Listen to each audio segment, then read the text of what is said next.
The Great Plague, which came around in 1665 and 1666, was the last major outbreak of the disease that hit England. It's remembered that London in particular saw high levels of infection and death, but it did go around many different cities, villages and communities. The plague did not discriminate, and it killed rich, poor, man, woman and child. However, in one small village in the Peak District, they used remarkable methods ahead of their time to prevent the spread of the disease. Eyam became one of the most significant villages in the country, for the actions of those people living there had incredibly profound and important effects on the way people treated the plague. Today we look at one family in Eyam who were destroyed and decimated by the Great Plague. They were not the only ones, as many in the village lost a huge number of family members, but the Hancocks who lived on Riley Hill were incredibly different, and what Elizabeth Hancock did was remarkable and very morose. Remember to support our channel, please make sure to subscribe. The plague did spread quickly around the country. Rural areas that may usually have been safe from diseases were put at risk due to trade routes, and the village of Eyam today is a remarkably beautiful and quiet settlement that is found near to Sheffield, Chesterfield and Manchester. The plague arrived in the village in August 1665, and it came as a parcel of cloth had been sent from London to the village tailor, Alexander Hadfield. When his assistant opened the cloth, it was infested with rat fleas and carried the disease. His assistant died a few days later, being the first plague victim, but then the plague rampaged throughout the village.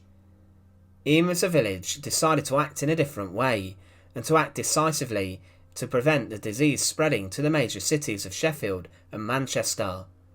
At the time, the church was incredibly important, and the local vicars and priests were the most educated and possibly the most important people in the village.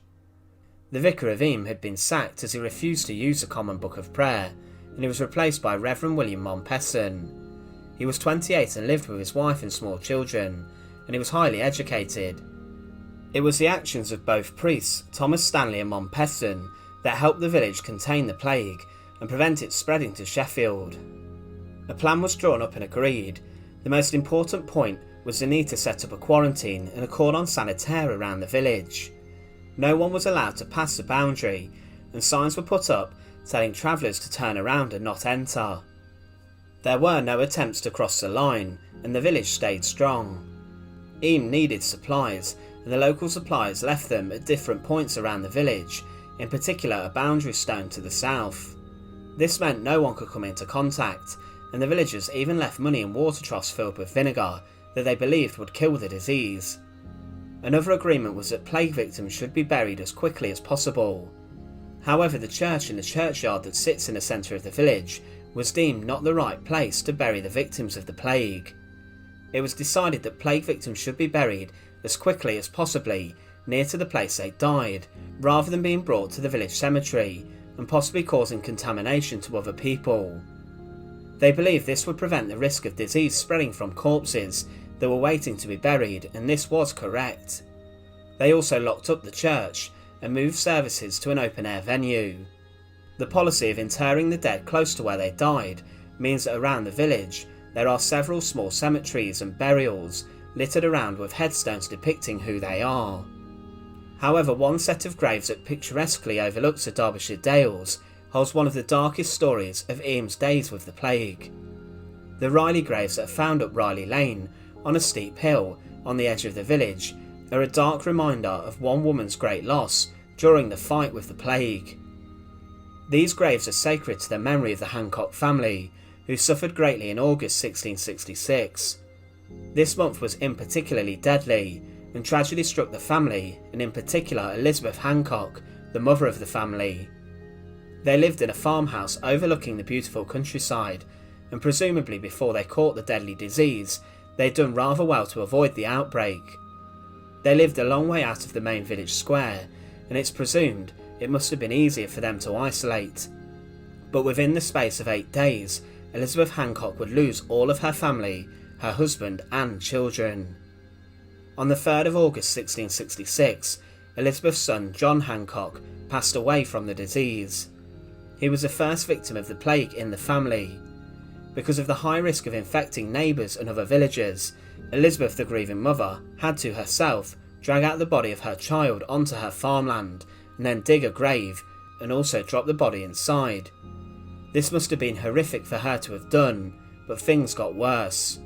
On the same day, she also had to bury her daughter Elizabeth, who also died from the disease. Then her husband John Hancock Sr. died, and now she was a grieving widow, who was forced to drag her own husband's corpse, riddled with the plague, to join the graves of her younger children. Next to die was Honor Hancock, who died on the same day as his father, and once again in close proximity to the others, Elizabeth had to take the corpse out onto the land and dig another grave. In the space of 4 days, she had lost her husband and 3 children. But things didn't stop here.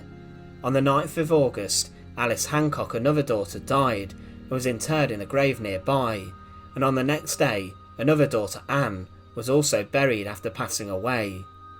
On the 17th of August, William Hancock succumbed to the plague, and within the space of 8 days, the Great Plague had laid waste to the Hancock family, with Elizabeth herself having to drag the bodies of each of her children and her husband, dig a grave for them, and then cover them up.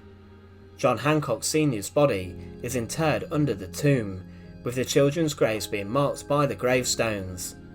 In this small sheepfold once stood the Hancock house, but today the graves only remain surrounded by a wall, and the burial site is a poignant reminder of the sacrifice people made during the plague.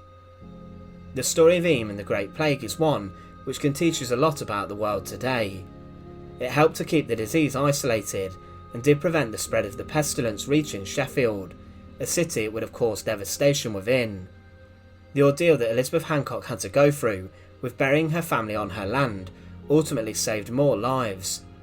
It's a tragic story, but inside the village of Eyam, many more families were devastated by the plague, but there are very few stories more harrowing and tragic than that of the Hancock family.